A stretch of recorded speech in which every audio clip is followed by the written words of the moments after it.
Hola, querido amigo, bienvenido nuevamente a este tu curso, el mejor manual de crianza. Estamos como familia nuevamente reunidos frente a este libro, la Biblia. La Biblia es el mejor manual de crianza porque la Biblia nos muestra cómo guiar a nuestros hijos de manera efectiva. La Biblia nos muestra cómo desarrollar unas bases sólidas en su vida. La Biblia además es el mejor manual de vida porque nos dice cómo vivir, qué hacer. Nos dice cómo se vive la vida de manera correcta. Por eso le damos gracias a Dios por la Biblia, que es nuestro mapa de carreteras, nuestro libro de instrucciones. Y estamos en una serie muy interesante, una serie demasiado importante para la vida de todo seguidor de Jesucristo, y es la serie de la confianza verdadera o la verdadera confianza. ¿Lo tienes claro, Dani? Sí. Estamos en nuestra serie La confianza verdadera. ¿Por qué? Porque el libro de los Romanos, el libro de la carta del apóstol Pablo a los Romanos, nos va a explicar de qué se trata la confianza verdadera, de qué se trata la fe verdadera. Y por eso, quiero aclarar que la fe verdadera, ya lo hemos dicho en estas clases, en esta serie, la fe verdadera o la confianza verdadera es tener la relación correcta con Dios. La confianza verdadera es tener la relación correcta con Dios. Y vamos a empezar entonces nuestra lectura en los versículos clave de este libro. Romanos 1, 16 y 17. Dice la Biblia así: pues no me avergüenzo de la buena noticia acerca de Cristo, porque es poder de Dios en acción para salvar a todos los que creen, a los judíos primero y también a los gentiles. Versículo 17. Esa buena noticia nos revela cómo Dios nos hace justos a sus ojos. Esto, por favor, vamos a tenerlo muy en cuenta porque esto lo va a explicar el apóstol Pablo. La buena noticia nos muestra cómo Dios nos hace justos ante sus ojos, lo cual se logra del principio a fin por medio de la fe. Como dicen las Escrituras, es por medio de la fe que el justo tiene vida. Empezando el versículo 17 dice que la buena noticia nos revela cómo Dios nos hace justos ante sus ojos. El apóstol Pablo, como si fuera un abogado, un excelente abogado, que ya vimos en el libro de Hechos que el apóstol Pablo era muy bueno para el tema del derecho, para establecer defensa. Acordémonos que él apeló a César cuando se vio en peligro. Él presentaba él mismo su defensa. Era una persona muy versada en leyes y muy versada en el Antiguo Testamento. Por eso, como un muy buen abogado, la carta a los Romanos nos va a explicar temas jurídicos, y este tema de declararnos justos es un tema jurídico que quiere decir, si Dios nos declara justos, nos declara no culpables. Eso quiere decir, es un término jurídico que nos declara libres de culpa, libres de delito. Pero Dios nos declara libres de delito, pero alguien podría decir, ay, pero ¿acaso yo qué delito he cometido? Así, o sea, como Dios, como por qué, o sea, yo como por qué voy a valorar que Dios a mí me llame no culpable. Como por qué yo voy a ponerme pues feliz si Dios me declara justo. A mí como por qué, en qué me afecta que Dios me declare que ya no le debo nada y que estoy limpio de culpa. Como por qué, si yo no he matado a nadie. Yo no he hecho nada malo. Al contrario, le he dado una que otra ayuda a los pobres. He sido leal con mi familia, he ayudado a mi mamá, he sido buen esposo, buen padre, buen hijo. ¿Como de dónde voy yo a sentirme pues feliz porque Dios me declara no culpable? Entonces, por eso el apóstol Pablo lo primero que va a demostrar en su argumento como muy buen abogado, va a tomar ahora el papel de un fiscal y nos va a demostrar que todos somos culpables, que no hay ni una sola persona buena. Entonces aquella persona que está escuchando el evangelio y que dice, bueno, pero yo como, ¿por qué voy a valorar que Dios me declare no culpable si es que yo no soy culpable de nada? Entonces el apóstol Pablo va a empezar por ahí. El argumento entonces del libro de los Romanos va a empezar explicando la culpabilidad universal. ¿Lo recuerdas, Dani? Entonces Dios, a través del apóstol Pablo en el libro de los Romanos, nos va a demostrar nuestra culpabilidad. Por eso en el versículo 18 el tema arranca donde el apóstol Pablo demuestra la culpabilidad universal. Todos somos culpables. Todos somos culpables. Vamos a repetirlo todos. Todos somos culpables. Así es. Y por eso arrancamos. Entonces recuerda Margie, recuerda Dani, María Paz, recuerden, y amigo que nos escuchas, recuerden que para entender que Dios nos hace justos gratuitamente, primero el apóstol nos va a demostrar que todos somos culpables, porque o si no, no vamos a valorar una salvación. Como, ¿por qué voy a valorar yo una salvación que además ya me gané? Muy bien. Versículo 18. Pero Dios demuestra su ira desde el cielo contra todos los que son pecadores y perversos, que detienen la verdad con su perversión. Ellos conocen la verdad acerca de Dios porque Él se la ha hecho evidente, pues desde la creación del mundo, todos han visto los cielos y la tierra. Por medio de todo lo que Dios hizo, ellos pueden ver a simple vista las cualidades invisibles de Dios, su poder eterno y su naturaleza divina. Así que no tienen ninguna excusa para no conocer a Dios. Es cierto, ellos conocieron a Dios, pero no quisieron adorarlo como Dios ni darle gracias. En cambio, comenzaron a inventar ideas necias sobre Dios. Como resultado, la mente les quedó en oscuridad y confusión. Afirmaban ser sabios, pero se convirtieron en completos necios, y en lugar de adorar al Dios inmortal y glorioso, rindieron culto a ídolos que ellos mismos se hicieron con forma de simples mortales, de aves, de animales de cuatro patas y de reptiles.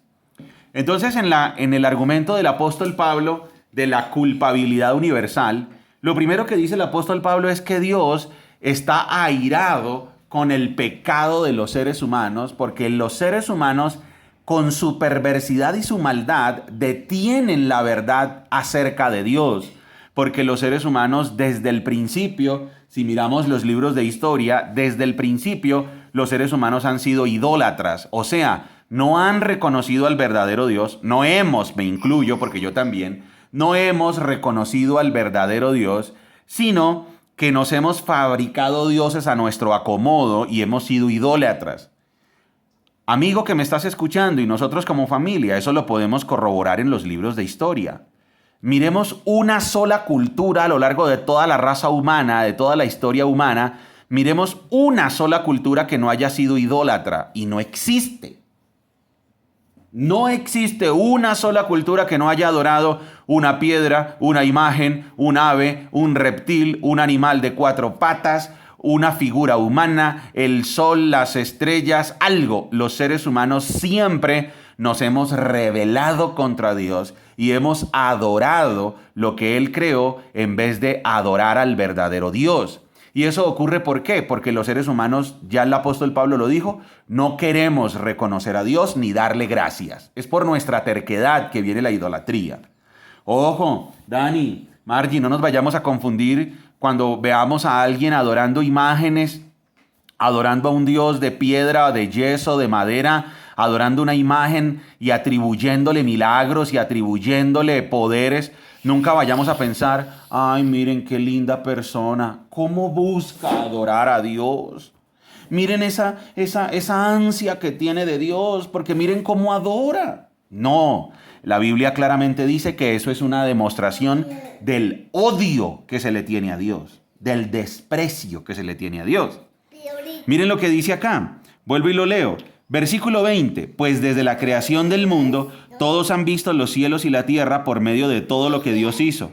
Ellos pueden ver a simple vista las cualidades invisibles de Dios, su eterno poder y su naturaleza divina, así que no tienen ninguna excusa para no conocer a Dios.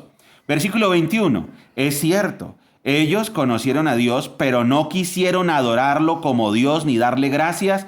En cambio, comenzaron a inventar ideas necias sobre Dios y como resultado la mente les quedó en oscuridad y confusión. Afirmaban ser sabios, pero se convirtieron en completos necios. Un ejemplo de esto, todas las culturas son iguales, pero miremos la cultura babilónica, la cultura descendiente de los sumerios y de los asirios. La cultura babilónica que encontró planetas, que era muy bueno, ellos fueron muy buenos en la astronomía, fueron muy buenos en la botánica, en las matemáticas, en el álgebra.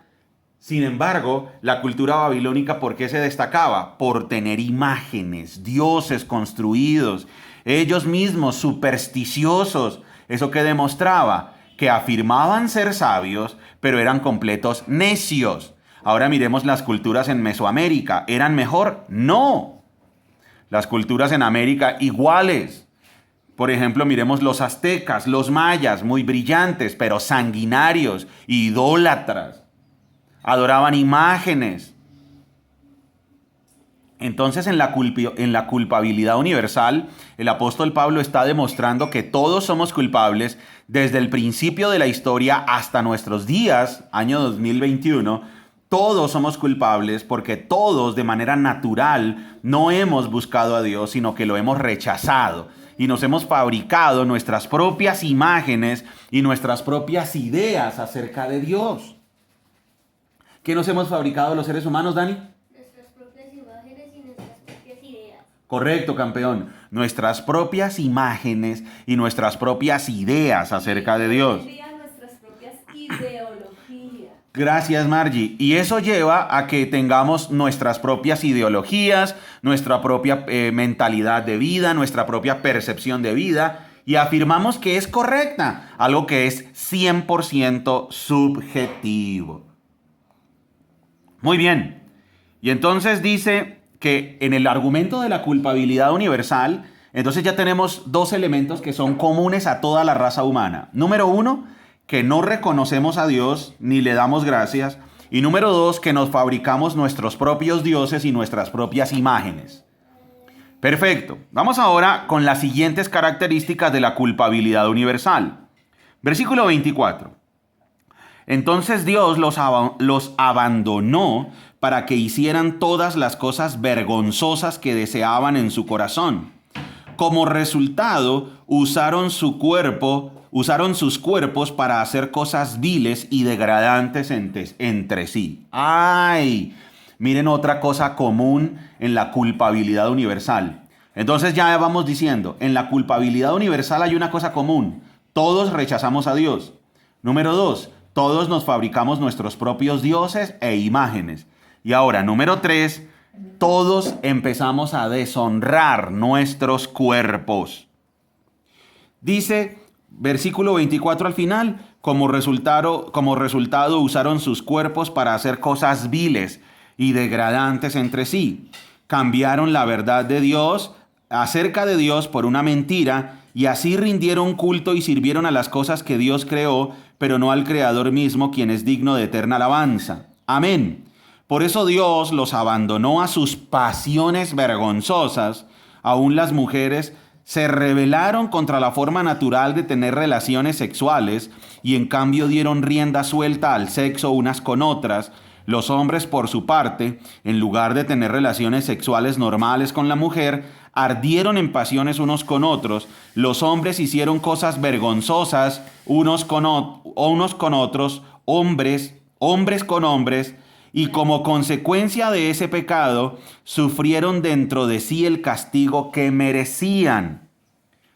Y entonces, ¿cuál es la característica que tienen todos los seres humanos?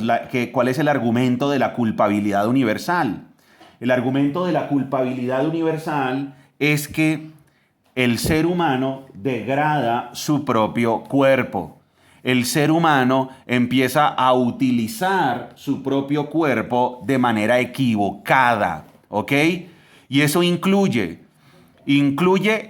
el mal uso del cuerpo en las relaciones sexuales y el mal uso del cuerpo en general. El hombre en su depravación y el hombre en su pecado empieza a utilizar mal su cuerpo, degrada su cuerpo. Entonces vamos a ver los puntos. ¿Cuáles son las características de la culpabilidad universal que demuestran que todos somos culpables? Número 1, que no adoramos a Dios y no le damos gracias, no reconocemos a Dios. Número 2, nos fabricamos nuestros propios dioses y nuestras propias imágenes. Y número 3, degradamos nuestro cuerpo. Está fácil. Y eso también es evidente en todas las culturas. Aquí en Colombia podemos ver cómo era la cultura chibcha o arawak, o la cultura tairona, o cómo eran los incas en el Perú, o cómo eran en México, en Mesoamérica, cómo eran los aztecas, cómo eran los toltecas, en fin, los mayas. Y todos tenían esas tres cosas en común, todos. Y no importa si es en Grecia, no importa si es en Roma, no importa si es en Asiria. En cada parte del mundo, la característica de las culturas es igual. ¿Cuál? Número 1, no reconocen a Dios, al Dios verdadero, sino se fabrican sus propios dioses de acuerdo a sus propias ideas humanas. Número 2, se fabrican sus propias imágenes. Y número 3, degradan sus cuerpos. Le dan mal uso a su cuerpo. Muy bien, vamos ahora, versículo 28. ¿Lo tienes, Dani? Versículo 28 del capítulo 1. Por pensar que era una tontería reconocer a Dios, Él los abandonó a sus tontos razonamientos y dejó que hicieran cosas que jamás deberían hacerse. Se llenaron de toda clase de perversiones, pecados, avaricia, odio, envidia, homicidio, peleas, engaños, conductas maliciosas y chismes. Son traidores, insolentes, arrogantes, fanfarrones y gente que odia a Dios. Inventan nuevas formas de pecar y desobedecen a sus padres. No quieren entrar en razón, no cumplen lo que prometen, son crueles y no tienen compasión. Saben bien que la justicia de Dios exige que los que hacen esas cosas merecen morir, pero ellos igual las hacen. Peor aún, incitan a otros a que también las hagan. Y entonces aquí está el apóstol Pablo en el capítulo 1 demostrando como muy buen fiscal la culpabilidad universal. Y la culpabilidad universal es como una espiral descendente. Es como algo que siempre se degrada y se degrada y se degrada hasta llegar a lo más putrefacto. Y entonces el apóstol Pablo está demostrando la putrefacción humana a nivel universal. No importa en qué cultura, no importa si es en la Amazonía o si es en una metrópoli, no importa si es en el campo o en la ciudad, no importa si es hombre o mujer, no importa si es niño o anciano. El apóstol Pablo está demostrando que todos somos pecadores. Todos somos pecadores. El apóstol Pablo está demostrando que todos somos pecadores. ¿Por qué? Porque a lo largo de las culturas y de nuestra propia sociedad hemos visto los puntos de degradación. Vamos a enumerarlos, son 4. Primer punto de degradación, el ser humano no quiere reconocer a Dios ni darle gracias. Entonces, Dani, memorízatelos. Primer punto de degradación, los seres humanos no queremos reconocer a Dios ni darle gracias. Segundo punto de degradación, nos fabricamos y nos inventamos nuestras propias ideas de Dios y nuestras propias imágenes. Tercer punto de degradación, deshonramos nuestros propios cuerpos. ¿Ok? Ese es el tercer punto de degradación. Deshonramos nuestros propios cuerpos. Y cuarto punto de degradación, empezamos a practicar todo tipo de maldad. ¿Ok? ¿Lo tienes? Lo voy a volver a repetir para que todos lo digamos. Margie lo vuelve a decir, Dani lo vamos a volver a decir. El apóstol Pablo, como buen fiscal, ha demostrado el pecado universal del ser humano y ha mostrado 4 puntos de degradación. Primer punto de degradación, no se reconoce a Dios ni se le da gracias. Ese es el primer punto de degradación. No se reconoce a Dios ni se le da gracias. Segundo punto, se fabrica su propio Dios y su propia idea de Dios. O sea, es otro punto terrible de degradación. Se fabrica su propio Dios y su propia idea de Dios. Número 3, deshonra su cuerpo. Empieza a utilizar su cuerpo de manera degradante y vergonzosa. Deshonra su cuerpo. Y número 4, empieza a practicar todo tipo de maldad. ¿Ok? Muy bien, Dani. ¿Me puedes decir cuáles son los 4 puntos de degradación del ser humano? El primero es que no reconocen a Dios y ni le dan gracias. No reconocemos a Dios ni le damos gracias. El segundo es que nos hacemos nuestros propios dioses. Correcto. Fabricamos nuestras propias imágenes y nuestras propias ideas de Dios. Correcto. El número Degradamos nuestros cuerpos, correcto. Y el último es que practicamos todo tipo de maldad. Y al final practicamos todo tipo de maldad. Muy bien, Margie, ¿cómo te quedaron los 4 puntos de degradación del ser humano? No reconocemos a Dios ni le damos gracias. Se fabrica su propia idea de su Dios, de un Dios. Y deshonra su cuerpo. Y cuarto, practica todo tipo de mal. Practicamos. Todo tipo de mal. No importa si es el año 2021, no importa si es el año 0 de la historia, no importa si es el año 1500 antes de Cristo, no importa en qué continente estemos, no importa si es África, no importa si es América, no importa si es Europa, no importa si es Australia, no importa si es la Antártida. Por lejos que vaya el ser humano, todos los seres humanos nos caracterizamos por esas 4 cosas. ¿Ok, María Paz? Vamos a tenerlo en cuenta. Todos los seres humanos nos caracterizamos por lo mismo. No reconocemos al verdadero Dios. Nos fabricamos nuestras propias imágenes e ideas acerca de Dios. Deshonramos nuestros cuerpos y practicamos todo tipo de maldad. Ahora quiero que pensemos en lo siguiente. Cuando el apóstol Pablo está dando este argumento del pecado universal, hay unos individuos religiosos y moralistas que están señalando a los demás. Yo quiero que por favor tengamos empatía con el siguiente tipo de personaje que ahora el apóstol Pablo va a abordar. Ojo, porque el apóstol Pablo va a abordar en estos 3 primeros capítulos 3 tipos de personajes, Margie. El apóstol Pablo va a abordar 3 tipos de personajes. El primer personaje es el pagano, el universal, el que no tiene ley ni Dios, o el que se fabrica su propio Dios, el que es totalmente pecador. Pero ahora el apóstol Pablo va a demostrar la culpabilidad del hombre religioso y el hombre moralista.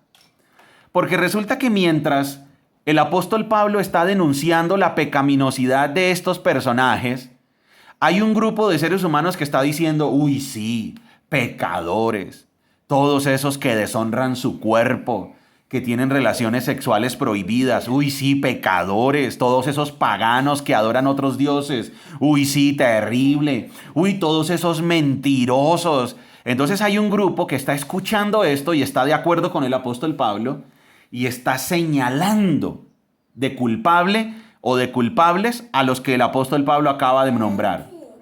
Y entonces es ese típico personaje moralista. Entonces, Dani, ¿quién es el segundo grupo que el apóstol Pablo ahora va a denunciar? A los judíos. No, a los A moralistas. los judíos que se creen mejores, al grupo de personas que se creen mejores. Correcto, pero no necesariamente judíos aquí. Todavía no, moralistas. Aquí, ojo que él va ahora a denunciar a los moralistas. ¿Eso qué quiere decir? A aquellos que, según ellos, si dicen, uy, no, yo nunca he deshonrado mi propio cuerpo. Yo nunca he adorado una imagen. Yo nunca he mentido. Yo siempre he tratado de servir al único y verdadero Dios. Entonces aquí el apóstol Pablo, Dicen, yo soy buena persona. Entonces ahí Dani tiene razón en el sentido de que ahí están incluidos judaizantes que se creen buenos, pero también gentiles que se creen buenos. Entonces, claro, yo quiero que pensemos en esto. El apóstol Pablo acaba de denunciar la degradación universal. El apóstol Pablo acaba de decir que la ira de Dios se revela contra los que no reconocen a Dios, que la ira de Dios se revela contra los que se fabrican sus propios dioses, que la ira de Dios se revela contra los que deshonran su propio cuerpo y que la ira de Dios se revela contra los que practican toda clase de maldad. Claro, el hombre moralista ahí no se siente aludido. El hombre moralista dice, ay, menos mal que yo no soy así. Menos mal. Uy, sí, pecadores. Y ahí está de acuerdo con el apóstol Pablo. Y para ese grupo ahora vienen las siguientes palabras. Capítulo 2. Capítulo 1, el argumento del pecado universal. Y el capítulo 2 es el argumento contra los moralistas. Tal vez crees que puedes condenar a tales individuos, pero tu maldad es igual que la de ellos. ¿Sí ves? O sea, le está diciendo, oye, señor moralista, judaizante o gentil, ¿tú crees que eres mejor que ellos que yo acabo de nombrar? Y entonces les dice, otra vez vuelvo a leer el capítulo 2. Tal vez crees que puedes condenar a tales individuos, pero tu maldad es igual que la de ellos. Y no tienes ninguna excusa cuando dices que son perversos y merecen ser castigados. Te condenas a ti mismo, porque tú que juzgas a otros también practicas las mismas cosas. ¡Wow! Interesante. O sea, Pablo le está diciendo al señor moralista, ¿qué es señor moralista? Señor judaizante y señor gentil, ¿tú te crees mejor que los demás? Cuando tú condenas a los demás, te estás condenando a ti mismo. Es como alguien que dice, el típico ejemplo que yo pongo es, una persona va caminando en la calle y se encuentra una billetera que no es de él. Y entonces esa persona dice, no, yo soy demasiado honrado, yo no puedo robarme esa billetera. Y entonces ve la billetera en la calle, la abre y encuentra que en esa billetera hay muchísimos billetes, hay mucho dinero y están los documentos de la persona. Y entonces coge su celular y de una vez llama. Y entonces llama al dueño de la billetera y entonces le dice, señor, acabo de encontrar su billetera. Pero resulta que eso es un experimento social y hay unas cámaras que lo están filmando. Y entonces salen los noticieros a decir, señor, estamos admirados de su honestidad. Usted ha sido el primer ciudadano que ha recogido esa billetera y la ha devuelto. De verdad que usted merece un premio. ¿Va usted a salir en el noticiero esta noche para demostrar que sí hay un colombiano o sí hay un ciudadano honesto? Y el tipo dice, uy, no, me van a sacar en el noticiero. Sí, no. No pueden hacer eso. ¿Por qué, señor? Si usted es de ultra honesto. No, lo que pasa es que pues yo vengo con una señora que no es mi esposa. Y donde mi esposa me llegue a ver con ella me mata. Ah, o sea que no era tan honesto. Sí devuelve la billetera, claro. Pero por el otro lado está siendo desleal con su esposa. Así nos pasa a nosotros. Si nos creemos moralistas, entonces decimos, uy, sí, esos idólatras, uy, sí, esos paganos, uy, terrible, esos que deshonran su propio cuerpo, uy, terrible, esos que practican la maldad. ¿Qué? Pero cuando yo soy moralista y señalo a los demás, me estoy condenando a mí mismo, porque yo también practico las mismas cosas, solo que a otro nivel. Claro. Solo que a otro nivel. Nuestro Señor Jesucristo, por ejemplo, en Mateo capítulo 5 dijo, si tú le dices a alguien idiota, es como si lo mataras. Y entonces a veces uno dice, uy, miren esos asesinos terribles. Sin embargo, le decimos idiota a una persona, igual somos asesinos. Vuelvo a leer, entonces recuerden, el apóstol Pablo como buen fiscal está demostrando la culpabilidad universal y primero mostró la degradación humana y ahora está atacando también como buen fiscal a los moralistas, a los religiosos. Dice, tal vez crees que puedes condenar a tales individuos, pero tu maldad es igual que la de ellos y no tienes ninguna excusa. Cuando dices que son perversos y merecen ser castigados, te condenas a ti mismo porque tú, que juzgas a otros, también practicas las mismas cosas. Y sabemos que Dios en su justicia castigará a todos los que hacen tales cosas. Y tú, que juzgas a otros por hacer esas cosas, ¿cómo crees que podrás evitar el juicio de Dios cuando tú haces lo mismo? ¿No te das cuenta de lo bondadoso, tolerante y paciente que es Dios contigo? ¿Acaso eso no significa nada para ti? ¿No ves que la bondad de Dios es para guiarte a que te arrepientas y abandones tu pecado? El apóstol Pablo le está diciendo, señor moralista, usted también necesita arrepentirse de su pecado. Señor moralista, no se crea mejor que los demás. Señor religioso, no se crea mejor que los demás. Usted también necesita arrepentirse. Muy bien, amigo. Interesante. Por eso la carta a los romanos es la base para entender el cristianismo. Si no entendemos la carta a los romanos, no vamos a entender qué es ser cristiano. Muy bien, querido amigo, te felicitamos por llegar hasta aquí. Clase número 154 de tu curso. El mejor manual de crianza. Recuerda que somos Margie y Daniel, familias saludables. Familias que se enfocan en lo importante. Hasta pronto, amigas. ¡Chao!